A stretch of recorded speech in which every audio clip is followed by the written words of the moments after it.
અચ્છા તમારે શું કેવું છે? અમારે એ કેવું છે કે મારવા વાળો તો મરીને એસી માં બેઠો છે, મરવા વાળી તો અહીંયા બિચારી તડકાની હુતી છે, એને ન્યાય આપો ને. એસી માં બેહાડીને તો લઈને વહી ગયા, એને કાંઈ ખરું? એસી માં બેવા વાળો બેહી ગયો. દીકરીના પિતા એવું કીધું કે અમે હમણાં ફાઇલિંગ કરાવી દઈએ કાયદો અને પછી અમે આવતા રહીએ, તો એના વિશે તમારું શું કહેવું? એ દીકરીના પિતાનું કાલે અમારે કોને ન્યાય માંગવાનો?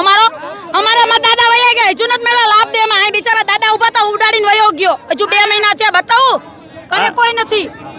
લાભ દે નો જ બનાવ છે 2 મહિના પહેલાનો રાતનો. આ સમસ્યાના દાદા હતા, કાલ કોકના છોકરા હોય, કોણ માનવાનું?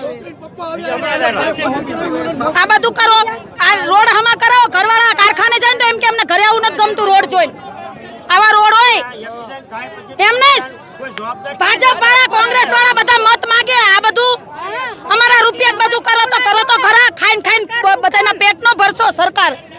અમારી જ વિનંતી, રોડ કરો અને છોકરીને ન્યાય મળવો જોઈએ. બને છે હા એમ. અને ધારાસભ્યને આવવું જોઈએ તો ભાન પડે. ધારાસભ્યને બોલાવો, આજીવન જેલ મળવી જોઈએ.